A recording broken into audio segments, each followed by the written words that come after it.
আসসালামু আলাইকুম ওয়া রাহমাতুল্লাহি ওয়া বারাকাতুহু। আজকে আমি আপনাদের সাথে একটি অত্যন্ত গুরুত্বপূর্ণ বিষয় নিয়ে আলোচনা করব। সেটা হচ্ছে যে আমরা রাতে কেন দেরিতে ঘুমাই। এক, রাত্রিরে আমাদেরকে দেরিতে কখনো ঘুমাতে হবে না, আমাদেরকে এসার পরেই ঘুমাতে হবে। এটাই নিয়ম, এটাই নীতি। তাই আমরা সম্পূর্ণভাবে রাত্রে দেরি করে ঘুমাই। এখনকার দিকে অনেক জেনারেশন, অনেক ছেলেপিলা থেকে তারা অযথা সময় পাস করে, অযথা তারা টাইম পাস করে, অযথা তারা ফেসবুক ইন্টারনেটের মধ্যে আসক্ত থাকে। তাই রাত্রিরে তাড়াতাড়ি ঘুমাতে হবে।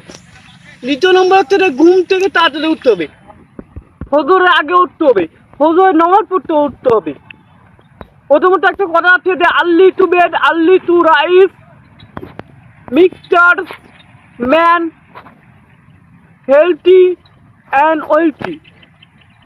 তাড়াতাড়ি ঘুমানো, আর্লি টু বেড মানে তাড়াতাড়ি ঘুমানো এবং তাড়াতাড়ি ঘুম থেকে উঠা এবং মানুষকে কী করে তুলে যে সম্পদ স্বার্থবান ও সম্পদশীল করে তুলে। তো এখানে আমরা কী বুঝতে পারলাম? এক, আমাদেরকে তাড়াতাড়ি ঘুমাতে হবে, আবার প্লাস তাড়াতাড়ি ঘুম থেকে উঠতে হবে, প্লাস সফলতা।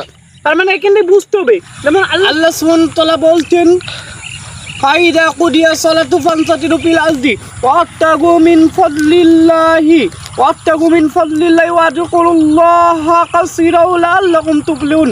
মহান আল্লাহ রাব্বুল আলামিন অতঃপর যখন সালাত সম্পূর্ণ হবে তখন তোমরা আল্লাহর পৃথিবীতে মানে জমিনে তোমরা ছড়িয়ে পড়ো এবং আল্লাহর অনুগ্রহ মানে তোমরা রিজিক অনুসন্ধান করো এবং বেশি বেশি করে আল্লাহকে স্মরণ করতে পারো এবং যাতে তোমরা সফল হতে পারো। সফল হওয়ার প্রথম নম্বর নিয়ম হচ্ছে ফজরের নামাজ সম্পূর্ণ হওয়ার পরে আল্লাহর জিকির করতে হবে, কোরআন তেলাওয়াত করতে হবে।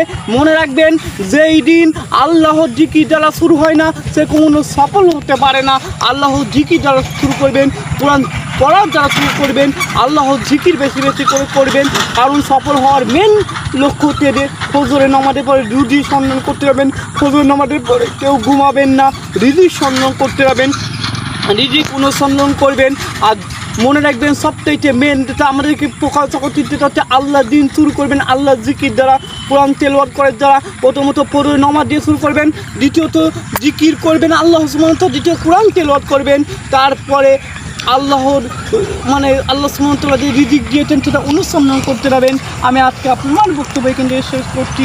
আপনারা যদি আমাদের ইউটিউব চ্যানেল, ফেসবুক পেজ এবং বিভিন্ন রকম চ্যানেল থেকে যদি রেখে থাকেন তাহলে অবশ্যই আপনারা মানে বেশি বেশি করে শেয়ার করুন আর ফলো করুন। আজকের মতো এখান থেকে আসসালামু আলাইকুম ওয়া রাহমাতুল্লাহি ওয়া বারাকাতুহু।